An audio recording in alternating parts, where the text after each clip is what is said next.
একদা বহু পুরনো দিনের কথা, দিগন্ত বিস্তৃত বালুকা ভূমিতে ঘেরা এক প্রাচীন জনপদ, যার নাম ছিল দারুল খায়ের।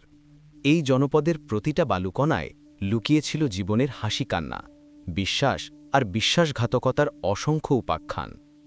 তেমনই এক হৃদয়বিদারক কাহিনী ছিল এই জনপদের এক যুবককে ঘিরে। দারুল খায়ের গ্রামে বাস করত ২৫ বছর বয়সী এক যুবক, যার চোখ থেকে আলো চিরতরে মুছে গিয়েছিল। তার নাম ছিল আবরার। আবরারের জীবনসঙ্গিনী, তার প্রিয়তমা লায়লা, দুনিয়ার মায়া ত্যাগ করে চলে গিয়েছিল মাত্র কিছুদিন আগে। শোকের কালো মেঘে ঢাকা আবরার তখন তার ঘরের চৌকাঠে মাথা রেখে কাঁদছিল। তার আর্তনাদ বালুকাভূমিতে প্রতিধ্বনিত হচ্ছিল, আর সে কেবলই বলছিল, হায় আমার লায়লা, তুমি আমাকে এভাবে একা করে কেন চলে গেলে? তোমাকে ছাড়া আমার জীবন কেবলই শূন্যতা। একটি মুহূর্ত তোমাকে ছাড়া আমি কাটাতে পারছি না। যদি পারতাম তোমাকে এই অন্ধকার জীবনে ফিরিয়ে আনতে, কিন্তু কি করব, কি করা উচিত আমার? মৃত মানুষ তো কখনো এই দুনিয়ায় ফিরে আসে না। এই বলে আবরার বুক ফাটা কান্নায় হাউ হাউ করে ভেঙে পড়ল। ঠিক তখনই আবরারের ছোট ভাই উমাইর সেখানে এলো। উমাইর বড় ভাইকে সান্ত্বনা দিয়ে বলতে লাগল, বাস করুন ভাইজান, বাস করুন। আপনি আর কত অশ্রু ঝরাবেন? ভাবিজান তো দুনিয়া ছেড়ে চলে গেছেন, বহুদিন হয়ে গেল। তখন থেকে আপনি কেবল কেঁদে কেঁদে দেখুন নিজের কি করুণ দশা করেছেন। আপনার চোখগুলোও কেমন বিবর্ণ হয়ে গেছে, আর আমাদের জমিগুলো তো সব তেমনই পড়ে আছে, কেউ তার যত্ন নিচ্ছে না। আপনি একটা কাজ করুন, আপনার চাষের জমি জমা সব আমাকে দিয়ে দিন। আমি সেই জমিতে মনোযোগ দিয়ে চাষাবাদ করে ফসল ফলাবো এবং লাভের সব অর্থ আপনার হাতে তুলে দেব। এভাবে থাকলে তো আপনি না খেয়ে অভাবে দিন কাটাবেন ভাইজান। আবরার দীর্ঘশ্বাস ফেলে বলল, কি করব বলো? তোমার ভাবি আমাকে ছেড়ে চলে গেল। তার শোকে, তার বিরহে আমার চোখে তো কিছুই ধরা পড়ছে না। এই মুহূর্তে আমার কাছে কি জমি, কি ফসল, কি চাষবাস আর কি বা বোনা, সবই অর্থহীন। যদি সে জীবিত থাকত, তবে আমার এই ঘরখানা জান্নাতের মতো পবিত্র আর সুখের হতো, আর আমার চোখও এভাবে আলো হারাত না। আজ তাকে ছাড়া আমার ঘরে সব ধরনের সম্পদ আছে, ধনদৌলত, জমি সব কিছুই মজুত আছে, কিন্তু আমার প্রাণপ্রিয় স্ত্রী লায়লাকে ছাড়া এই সব কিছু আমার কাছে একদমই মূল্যহীন। কি করি বলতো? চাইলেও তাকে এই মন থেকে ভুলতে পারছি না। উমায়ের বলল, বাস করুন ভাইজান, বাস করুন। গভীরভাবে শ্বাস নিন। আমি খুব ভালো করেই জানি যে আপনি ভাবিজানকে কতটা মহাব্বত করতেন, কিন্তু এই কঠিন সত্যটাকে তো কেউ পাল্টাতে পারে না যে ভাবিজান আমাদের মাঝে আর নেই। ভাইজান, জমিতে তো চাষ করতেই হবে, তাই না? এই পেটের ক্ষুধা নিবারণের জন্য তো মেহনত করতেই হবে, তাই না ভাইজান?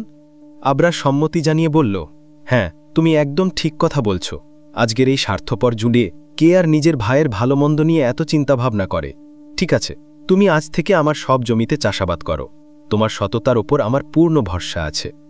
উমায়ের বলল, হ্যাঁ ঠিক আছে ভাইজান, তাহলে আমি আজ থেকেই আপনার জমিতে সব ধরনের ফসল বুনে দিচ্ছি, এবং অল্প কিছুদিনের মধ্যেই যখন ফসল তৈরি হয়ে যাবে, আমি আপনাকে তার বিক্রির অর্থ আপনার হাতে তুলে দেব। ঠিক আছে না ভাইজান? উমায়ের সেখান থেকে দ্রুত চলে গেল। ঠিক তখনই তার স্ত্রী নুসরাত এই সব কথা আড়াল থেকে শুনতে পেল এবং উমায়েরকে ডেকে বলল, এটা কি করছেন আপনি? আপনি আপনার অন্ধ ননদায়ের জমিতে কেন এত কষ্ট করে পরিশ্রম করবেন? আপনি কি যেন বলছিলেন? আমি তো আপনার সব কথা নিজ কানে শুনলাম। আরে ভাগ্যবতী তুমিও না, সামান্য কিছু কথা শুনেই বিশ্বাস করে বসেলে। আরে ওটা তো আমি কেবল ভাইজানের মন রক্ষার করার জন্য বলেছিলাম। আমার কি আর সত্যি সত্যি ওসব করার কোনো ইচ্ছা আছে? আরে যে কোনো উপায়ে একবার যদি তার জমি আমার নামে হয়ে যায়, ব্যাস। আর এর জন্য তো আমাকে ভাইজানের বিশ্বাস অর্জন করতেই হবে, তাই না? তার স্ত্রী নুসরাত বলল, দারুণ বুদ্ধি কাজে লাগিয়েছেন আপনি। এরপর এভাবে কিছুদিন কেটে গেল। একদিন উমায়ের জমির দলিলপত্র তৈরি করিয়ে বাড়িতে এলো এবং আবরারকে বলল, ভাইজান, এই দেখুন, আমি না আপনার ক্ষেতের জন্য এক উন্নত জাতের সার দেওয়ার কথা বলেছিলাম, কিন্তু ভাইজান, সেই সার জমিতে ব্যবহার করার জন্য আমাদের এই কাগজের উপর আপনার বুড়ো আঙুলের ছাপের দরকার হবে। ভাইজান, এই যে কাগজ আছে, এর উপর আপনি আপনার বুড়ো আঙুলের ছাপটা দিয়ে দিন, তবেই কেবল দোকানদার সেই বিশেষ সারটা দেবে। ওই সার এমনি এমনি পাওয়া যায় না। এই কথা বলে উমাইর মনে মনে চিন্তা করতে লাগল, একবার শুধু বুড়ো আঙুলের ছাপটা দিয়ে দিক বড় ভাইজান, তারপর সেই জমি চিরদিনের জন্য আমার হয়ে যাবে। আর ভাইজান তো এমনিতেই অন্ধ, তিনি তো এর বিরুদ্ধে কিছুই করতে পারবেন না। আমার এতদিনের আকাঙ্ক্ষা আজ পূর্ণ হবে। আবরার বলল, হ্যাঁ ভাই, তুমি যখন আমার জন্য এত কিছু চিন্তা করছো, তখন আমি তোমার জন্য এতটুকু কেন করতে পারবো না? আনো ভাই, বলো কোথায় বুড়ো আঙুলের ছাপ দিতে হবে। আবরার সেই কাগজে নিজের বুড়ো আঙুলের ছাপ দিয়ে দিল। এই নাও, আমি আমার বুড়ো আঙুলের ছাপ দিয়ে দিলাম। এখন তোমার যত সার দরকার তত সার নিয়ে নাও, যাতে ফসল ভালোভাবে হয়, ঠিক আছে? উমাইর কোনো উত্তর না দিয়ে কাগজটি নিয়ে দ্রুত সেখান থেকে চলে গেল এবং তার স্ত্রী নুসরাতকে আনন্দের সাথে বলল, এই কাগজটা খুব সাবধানে রেখে দাও। হেই, ভাইজানের সব জমি এখন আমাদের হয়ে গেল। এই দেখো সব জমির দলিলপত্র। তার স্ত্রী নুসরাত বলল, আপনি সত্যি খুব শয়তানি বুদ্ধি ধরে রেখেছেন। কেউ এত কৌশলে কোনো কাজ করতে পারে কিভাবে?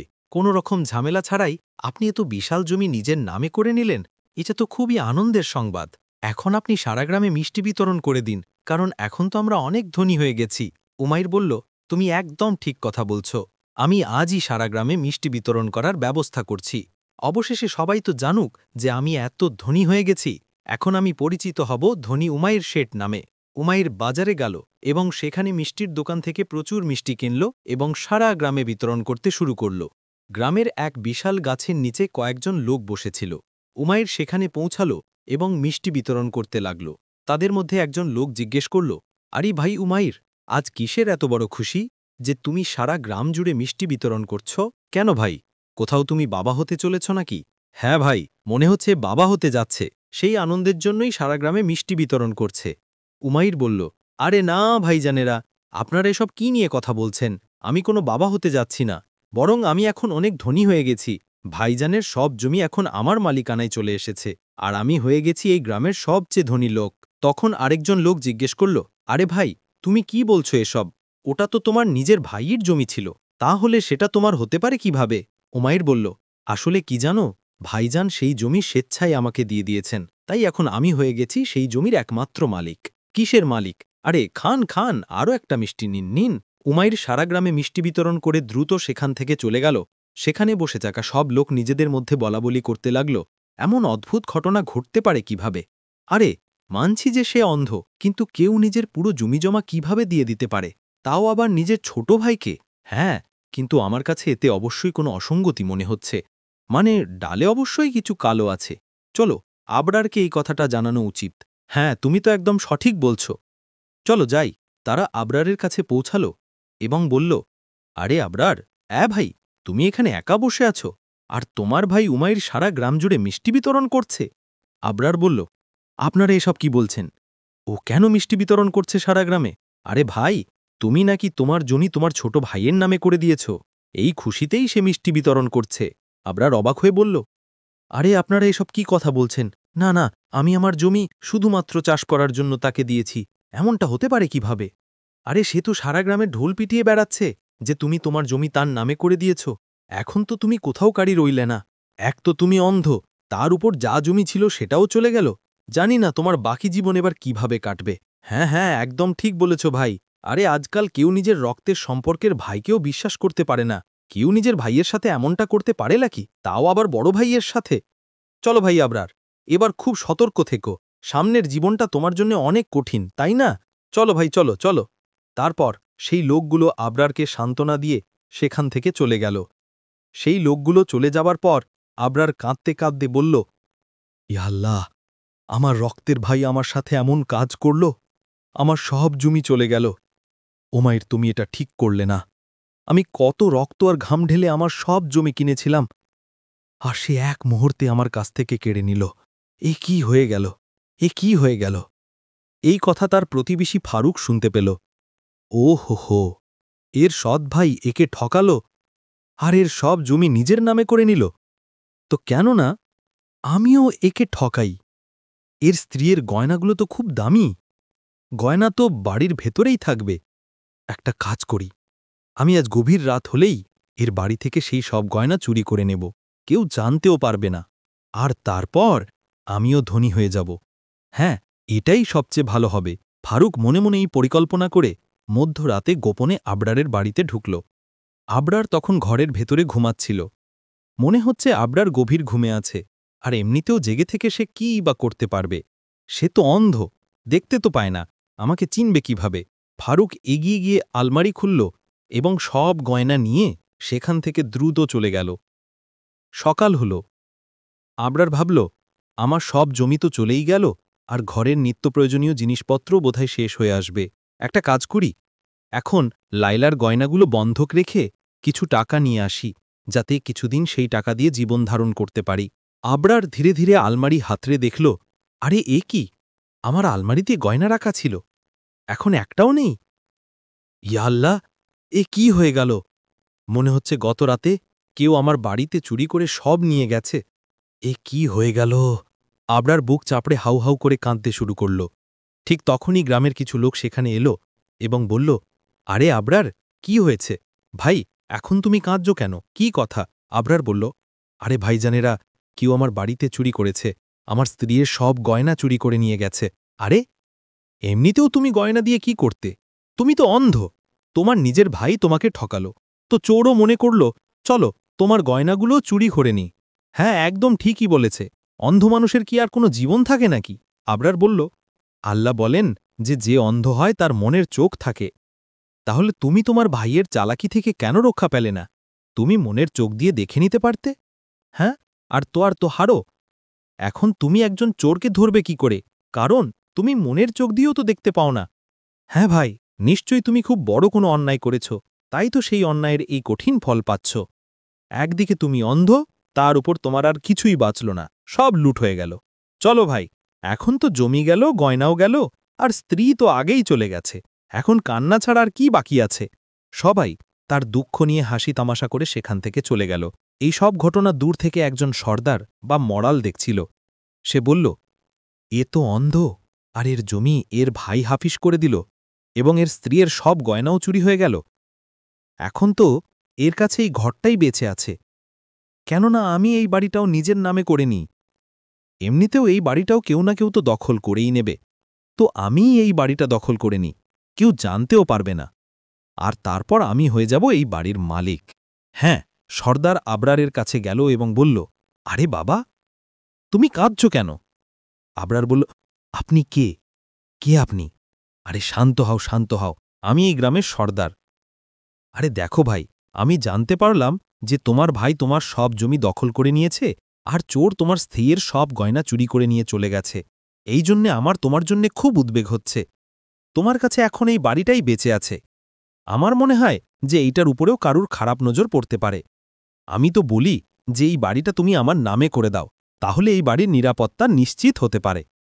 দেখো ভাই, আমি এই গ্রামের সর্দার, আমার তোমার চিন্তা আছে। আর নয়তো কি, যদি তোমার সাথে কোনো খারাপ কিছু ঘটে, তাহলে ভাই আমার সম্মানহানি হবে না যে আমি আমার গ্রামের বাসিন্দাদের নিরাপত্তা দিতে পারিনি? সত্যি সত্যি সর্দার সাহেব, আপনি খুব ভালো মানুষ।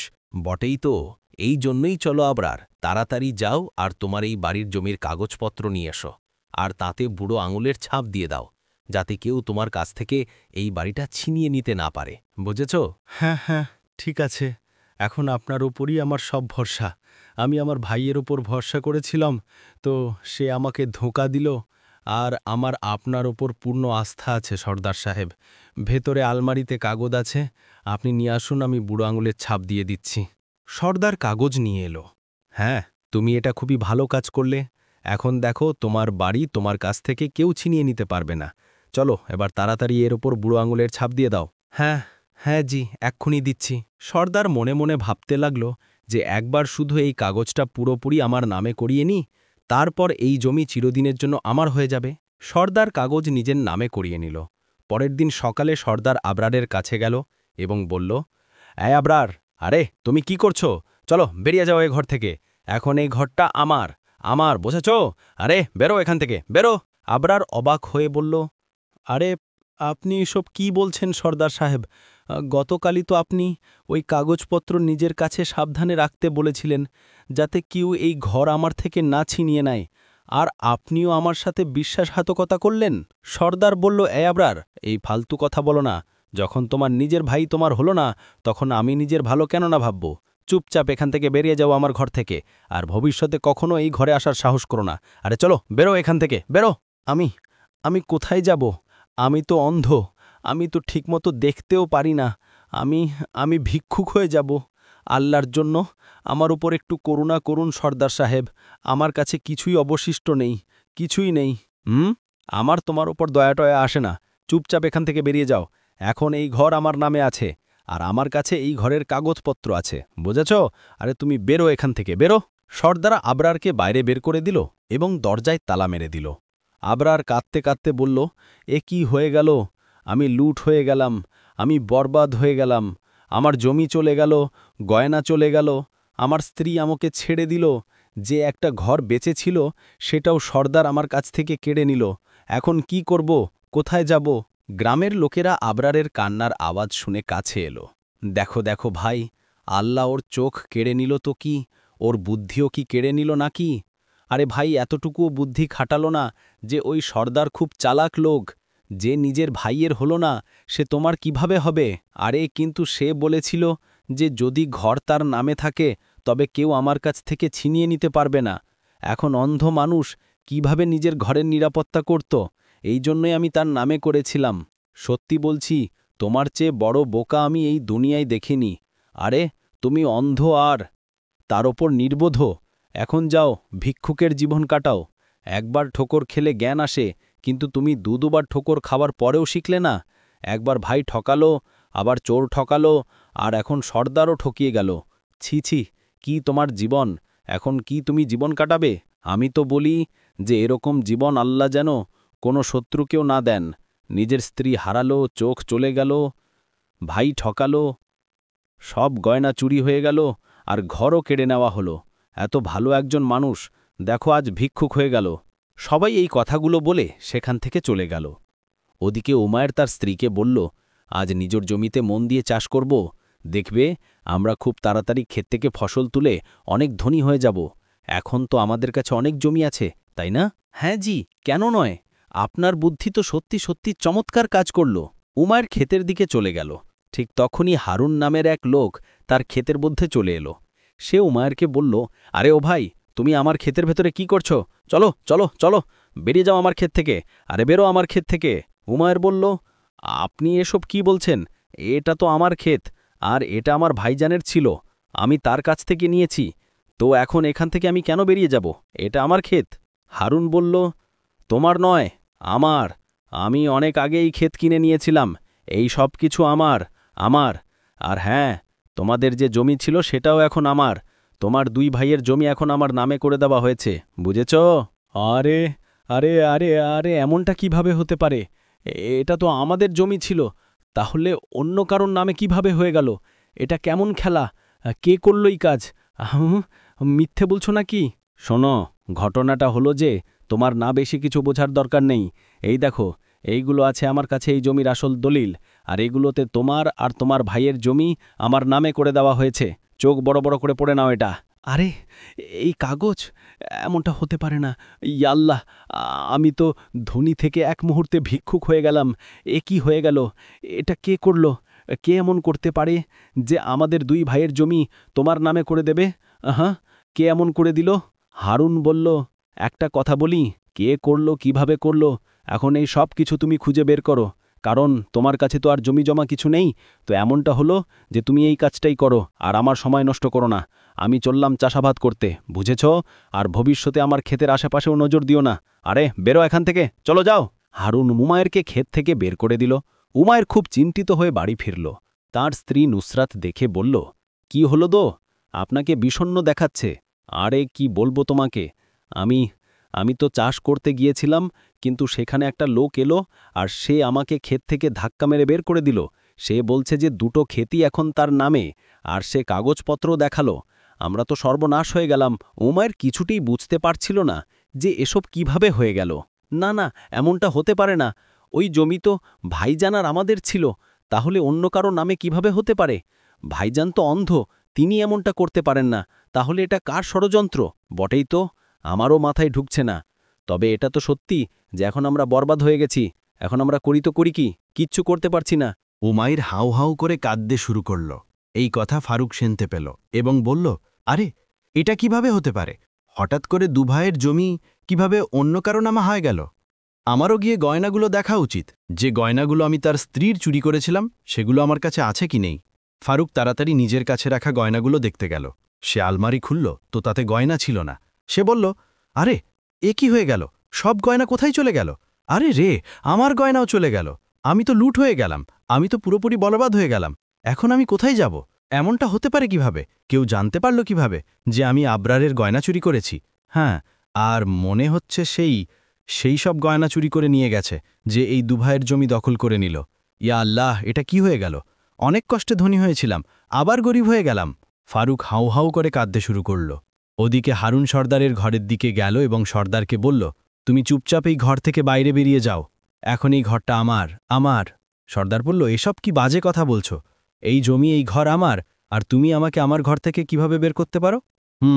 দেখো সর্দার, তোমার ঘরের কাগজ আমার কাছে আছে, আর অন্ধ আবরারের ঘরের কাগজও আমার কাছে আছে। এখন এই দুটো ঘরই আমার হলো। তো এমনটা হলো যে চুপচাপ নিজের ধুতি সামলাও আর এই ঘর থেকে রওনা হয়ে যাও, নয়তো আমি তোমার অভিযোগ বাদশার কাছে করব, আর তারপর এমন ছুটবে যে ধুতি ঠিক করার সুযোগও পাবে না, বুঝেছ? সর্দার অবাক হয়ে বলল, আরে, এটা কিভাবে সম্ভব? আমি তো কখনো নিজের জমি বা ঘরের কাগজ কাউকে দেখাইনি। ও, ওই অন্ধ লোকটা কিভাবে আমার কাগজ নিজের নামে করাতে পারল? এ কি হচ্ছে? এইসব কি রহস্য? দেখো, ঘটনাটা হলো যে সর্দার কি রহস্য এটা তুমি সারা গ্রাম ঘুরে খুঁজে বের করো, অথবা নাও লাগাও, আমার তাতে কোনো কিছু যায় আসে না। কিন্তু এই মুহূর্তে এই ঘর থেকে বেরিয়ে যাও, বেরো এখান থেকে। হারুন সর্দারকে ঘর থেকে বের করে দিল। সর্দার খুব চিন্তিত হয়ে উমাইরের কাছে এলো এবং বলল, আরে রে, এ কি হয়ে গেল? এখন আমি কি করব? আমি তো কোথাও কারি রইলাম না, আমি কি করব? সর্দার সাহেব, কি হলো? আরে, তোমার ভাইয়ের ঘর আমি দখল করেছিলাম, কিন্তু এখন দেখো, হারুন এসে আমারই ঘর দখল করে নিল। আমি তো একেবারে পথে এসে পড়লাম। হ্যাঁ, আমারও। আরে, আমাকেও এইমাত্র সে ক্ষেত থেকে বের করে দিল। হারুন এসে আমাকে সেখান থেকে বের করে দিল, আর যে আমার জমি ছিল সেটাও সে নিজের নামে করিয়ে নিল। আমি তো মারাত্মকভাবে বরবাদ হয়ে গেলাম। কি করব আমি? ঠিক এই সময় ফারুক কাঁদতে কাঁদতে সেখান দিয়ে যাচ্ছিল। তাকে দেখে উমাইর বলল, ফারুক, তুমি কেন কাঁদছ? তোমার কি হলো? কি বলবো, আমি আমার কাজের জন্য খুব লজ্জিত। আমি ভেবেছিলাম কেননা তোমার ভাইয়ের গয়না চুরি করি, আর আমি তার গয়না চুরি করেছিলাম, কিন্তু আজ হঠাৎ করে আমার নিজের ঘরের সব গয়না উধাও হয়ে গেল। আমি তো বরবাদ হয়ে গেলাম, আমি তো পুরোপুরি শেষ হয়ে গেলাম। আরে, কিন্তু এটা হতে পারে কিভাবে? আমরা তিনজন তাকে ঠকালাম, আর এখন কোনো তৃতীয় ব্যক্তি এসে আমাদের তিনজনকে ঠকিয়ে দিল। এটা হতে পারে কিভাবে? বটেই তো, এটা কিভাবে হলো? আমার ভাই তো অন্ধ এবং সে ভিক্ষে করছে, কিন্তু এই পুরো খেলাটা আমাদের সাথেই কেন করা হয়ে থাকবে? এমনটা হলো যে এখন তো আমাদের বাদশার কাছেই যেতে হবে। আমাদের এই কঠিন সমস্যা থেকে তিনিই বাঁচাতে পারেন, নয়তো আমরা তিনজন তো এভাবেই শেষ হয়ে যাব। চলো বাদশার কাছে যাই। তারপর সবাই বাদশার কাছে গেল। বাদশাহ এই লোকগুলোকে দেখে বললেন, ও, তোমরা তিনজন একসাথে? বলো, কি সমস্যা নিয়ে এসেছ? মহারাজ, আমাদের তিনজনকেই বাঁচান, আমরা তিনজনই ঠকে গেছি মহারাজ, আমরা তো ঠকে গেলাম। ওহো, শান্ত হও, পুরো ঘটনাটা খুলে বলো, কি হয়েছে? মহারাজ, আমরা এক অন্ধ লোকের কাছ থেকে জমি আর ঘর নিয়েছিলাম, এবং কোনো তৃতীয় ব্যক্তি এসে সেই বাড়ি আমাদের কাছ থেকে, মানে আগে থেকেই অন্য কারো নামে আছে এই কথা বলে সে আমাদের ঘর দখল করে নিল, আর সাথে অন্ধর বাড়িও নিয়ে চলে গেল। হ্যাঁ মহারাজ, হ্যাঁ, আমিও নিজের ভাইয়ের কাছ থেকে জমি নিয়েছিলাম, এবং তৃতীয় ব্যক্তি এসে সে আমার জমি আর আমার ভাইয়ের জমিও নিয়ে নিল, আর বলছে যে অন্য কেউ সেই জমি তার নামে করে দিয়েছে। হ্যাঁ মহারাজ, আমিও অন্ধ লোকটার গয়না নিয়েছিলাম, আর আজ গিয়ে দেখলাম তো সেই গয়নাও উধাও, আর আমারও সব গয়না গায়েব মহারাজ। হো, এটা তো খুবই অদ্ভুত এবং রহস্যজনক কথা। এক অন্ধ লোক এইসব কিভাবে করতে পারে? মন্ত্রী বলল, মহারাজ, এতে অবশ্যই সেই অন্ধ লোকটার কোনো ষড়যন্ত্র আছে। হয়তো সে কোনো খেলা খেলছে আর এই লোকগুলো জানতে পারছে না। এমনটা হতে পারে না, সে তো অন্ধ। মন্ত্রীজি, সে এত বড় খেলা কিভাবে খেলতে পারে? হ্যাঁ, আবরার আমার রক্তের ভাই, আমি তাকে ভালোভাবে চিনি। না, একটা কাজ করো, তোমরা ওকে রাজপ্রাসাদে নিয়ে এসো, আমি 2-3 দিন ওকে আমার কাছে রাখব এবং বিস্তারিত তদন্ত করব, তারপরই আর ফয়সালা করব। সৈন্যদের যাও এবং সেই অন্ধ আবরারকে ধরে নিয়ে এসো। সৈন্যরা আবরারকে ধরে নিয়ে এলো। আবরার জিজ্ঞেস করল, আমি কোথায়? আপনারা কারা? আমি এই রাজ্যের বাদশা এবং তুমি এই মুহূর্তে রাজদরবারে আছো। এটা বলো যে তুমি এই তিনজনকে ঠকিয়ে ভিক্ষুক বানিয়ে দিয়েছ, তুমি এমনটা কেন করেছ? এ আপনি কি বলছেন মহারাজ? আমি তো অন্ধ হয়ে এই তিনজনকে কিভাবে ঠকাতে পারি? আমি তো আগেই পুরোপুরি ভেঙে পড়েছি।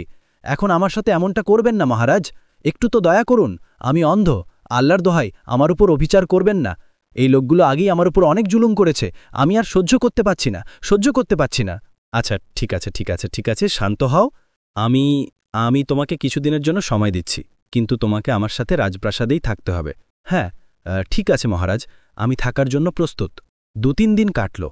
রাজকুমারী ফারিহা মহলের এক কোণে বসে থাকা আবরারকে দেখলেন এবং তার হৃদয় ব্যথায় ভরে গেল। সে জিজ্ঞেস করল, আবরার, তুমি ঠিক আছো তো? হ্যাঁ হ্যাঁ, আপনি কে? আমি রাজকুমারী ফারিহা। তোমার দুঃখ দেখে আমার মন খারাপ হয়ে গেল। তোমার সাথে কত অন্যায় হলো। লোক তোমার ওপর অত্যাচার করল, আর এখন তোমাকে শাস্তি পেতে হচ্ছে। সবাই আমাকে ছেড়ে দিয়েছে, আমার জন্য এখন এই দুনিয়ায় কেউ নেই, আর না কিছু বেঁচে আছে। চিন্তা করো না, আমি তোমার দুঃখে তোমার পাশে থাকব। আমি তোমার সাহায্যকারী হব। আমি তোমার জন্য খাবার নিয়ে আসছি। তারপর রাজকুমারী ফারিহা খাবার নিয়ে এলো। সে বলল, তুমি দেখতে পাও না, এই জন্য আমি নিজে তোমাকে খাইয়ে দিচ্ছি। আবরার বলল, না না না, আমি নিজে খেয়ে নেব, আমার খাওয়ার অভ্যেস আছে, আমি খেয়ে নেব, কোনো সমস্যা নেই। ধীরে ধীরে খাবার খায় এবং নিজের মনে বলে, রাজকুমারী কত ভালো, প্রথম কোনো মানুষ পেলাম যে আমার অন্ধত্বের উপহাস করল না, নয়তো সবাই ফায়দাই নিতে চায়। তারপর এভাবেই ২-৩ দিন কেটে গেল। রাজকুমারী ফারিহা প্রতিক্ষণ আবরারের যত্ন নিতেন। ঠিক তখনই একদিন মন্ত্রী ছুটে এলো, মহারাজ মহারাজ, ভয়াবহ ঘটনা, আমাদের রাজ্যের পুরো ধনভাণ্ডার গায়েব, আর রাজকীয় যে মুকুট ছিল সেটাও চুরি হয়ে গেল। যদি সেটা কোনো ভুল লোকের হাতে চলে যায় তবে আমরা ধ্বংস হয়ে যাব মহারাজ। বাদশাহ অবাক হয়ে বললেন, এমনটা হতে পারে কিভাবে? এটা কে করল মন্ত্রী? অবিলম্বে তাদের সবাইকে ডাকো যারা সবাই ঠকে গিয়েছিল। এর জটিল রহস্য এখন তারাই সমাধান করবে, এবং আজ এর চূড়ান্ত ফয়সালা রাজপ্রাসাদেই আবে। ডাকো সবাইকে। মন্ত্রী সর্দার উমায়ের ফারুক সবাইকে ডাকল। যখন সবাই এলো তখন বাদশাহ বললেন, হ্যাঁ তো, তোমরা ৩ জন বলতে যে তোমরা ঠকে গেছ, এখন জানতে পারলে যে আমরাও ঠকে গেছি। আমাদের সব ধনভাণ্ডার এবং মুকুটও গায়েব। এটা কিভাবে হলো? ভিড়ের মধ্যে গভীর নীরবতা নেমে এলো। আবরার বলল, মহারাজ, এই সব আমি করেছি। হে, কি বলছো তুমি? তুমি তো অন্ধ, তাহলে তুমি এই সব কিছু কিভাবে করলে? আমি আমার ভাইকেও ঠকিয়েছি, সর্দারকেও ঠকিয়েছি, এবং এই চোর ফারুককেও ঠকিয়েছি। এমনকি আপনার ধনভাণ্ডার এবং মুকুটও আমি চুরি করেছি। আরে, কিন্তু তুমি এই সব কিছু করতে পারো কিভাবে? তুমি তো অন্ধ, তাহলে তুমি এই সব কিছু কিভাবে করলে? হ্যাঁ, কথাটা হলো এই যে, যখন আমার স্ত্রীর ইন্তেকাল হয়েছিল তখন আমি মানসিকভাবে পুরোপুরি ভেঙে পড়েছিলাম। আমি ঘন জঙ্গলের দিকে চলে গেলাম এবং সেখানে আমি এক আল্লাহর প্রিয় মানুষকে পেলাম। তিনি আমাকে উপদেশ দিয়ে বললেন যে, সাহস রাখো বৎস, কারণ তোমার দুর্বলতার সুযোগ সবাই নিতে চাইবে, এই জন্য তোমাকে সতর্ক এবং বুদ্ধিমান হয়ে থাকতে হবে। তারপর যখন আমি ফিরে এলাম তখন আমি আমার ভাই এবং তার স্ত্রীর সব গোপন কথা শুনতে পেলাম। তারা আমার জমির লোভে পড়েছিল। তারপর আমি অন্ধ সেজে থাকার ভান করলাম। যেই তারা আমার জমি নিজের নামে করাতে চাইল, আমি দলিলপত্র বদলে দিলাম এবং ঘুমের সময় তার বুড়ো আঙুলের ছাপ লগোয়া নিলাম। সে জানতেও পারল না। যখন ফারুক আমার ঘরে চুরি করতে এলো তখন সে ভাবল যে আমি তাকে দেখতে পাবো না, কিন্তু আমি সব দেখে নিয়েছিলাম। যেই সে চুরি করে গেল সেই রাতেই আমি তার বাড়ি গেলাম এবং তার সব গয়না তুলে আনলাম। আর সর্দারও আমার ঘরের কাগজ নিজের নামে করানোর চেষ্টা করেছিল। সেই রাতে আমি তার বাড়ি গেলাম। সে ঘুমোচ্ছিল, তো আমি তার ঘরেরও সব কাগজ নিয়ে নিলাম এবং সেইগুলোতে তার বুড়ো আঙুলের ছাপ লগোয়া নিলাম। এইভাবে আমি সব কিছু নিজের নামে করে নিলাম। আচ্ছা, এই সব তো ঠিক আছে, কিন্তু আমি তোমার সাথে কি ভুল করেছিলাম যে তুমি আমাদের ধনভাণ্ডার এবং মুকুট চুরি করে নিলে? মহারাজ, আসল কথাটা হলো এই যে, আমি রাজকুমারী ফারিহাকে ভালোবাসতে শুরু করেছি, আর আমি তাকে বিয়ে করতে চাই। আর যদি আমি আপনার ধনভাণ্ডার চুরি না করতাম তবে আপনি আমার কথা কখনো বিশ্বাসই করতেন না। যদি আপনি আমার বিয়ে রাজকুমারীর সাথে না দেন তবে আমি না তো খজানার ঠিকানা বলবো আর না মুকুটের। কারণ ওই রাজকুমারী যে আমার অন্ধত্বের সময় আমার খেয়াল রেখেছিল, আমার পাশে দাঁড়িয়েছিল, আমার ঠাট্টা করেনি। বাকি এই পুরো দুনিয়া তো আমার অন্ধত্বের ফায়দা তোলার চেষ্টা করেছে। শুধুমাত্র সেই ছিল যে আমার দুঃখে আমার সাথে ছিল, আমার যত্ন নিল, আমাকে খাবার পানীয় দিল। এই জন্য আজ আমি সবার সামনে সত্যিটা বলছি, যাতে আমি রাজকুমারীকে বিয়ে করতে পারি। বাদশাহ বললেন, কথা সত্যি যে তুমি খুব বুদ্ধিমান। চোখে আলো থাকতেও অন্ধ সেজে থাকার অভিনয় করলে এবং সবাইকে হারিয়ে দিলে। বাহ, কি অসাধারণ কৌশল দেখালে! বাহ বাহ, এমন চালাক এবং বিচক্ষণ মানুষেরই এই রাজ্যের দরকার। আমার কোনো আপত্তি নেই, তুমি আমাদের কন্যাকে বিয়ে করতে পারো। বাদশাহ রাজকুমারী ফারিহাকে জিজ্ঞেস করলেন, বেটি, তুমি একে বিয়ে করতে চাও? রাজকুমারী ফারিহা বলল, হ্যাঁ বাহাজি, তার এই চালাকি এবং সততা দেখে আমিও তার প্রতি মুগ্ধ হয়ে গেছি। আমিও তাকে বিয়ে করার জন্য তৈরি। তো ঠিক আছে, আগামী কিছুদিনের মধ্যেই আমি আবরার এবং রাজকুমারী ফারিহার জমকালোভাবে বিবাহ সম্পন্ন করাব। তখন উমাইর এবং সর্দার বলল, আমাকে আমাকে ক্ষমা করে দিন আবরার, আমাকে একটি সুযোগ দিন, আমার ঘর এবং আমার জমি, আমাকে ওগুলো ফিরিয়ে দিন। বাদশাহ বললেন, না না না না না, তোমরা ৩ জন আবরারের সাথে খুব অন্যায় করেছ। সে যা করেছে তা তোমাদের সাথে একদম সঠিক হয়েছে। এখন তোমরা ৩ জন ২ বছর পর্যন্ত এভাবেই থাকবে। তারপরই আমরা এই ব্যাপারে কিছু চিন্তা করব। সর্দার, উমায়ের এবং ফারুক লজ্জিত হয়ে দরবার থেকে বেরিয়ে গেল এবং কিছুদিনের মধ্যেই বাদশাহ আবরার এবং রাজকুমারী ফারিহার ধুমধাম করে বিবাহ করিয়ে দিলেন, যার ফলে আবরারের চতুরতা এবং বুদ্ধির প্রশংসা সারা জনপদে ছড়িয়ে পড়ল।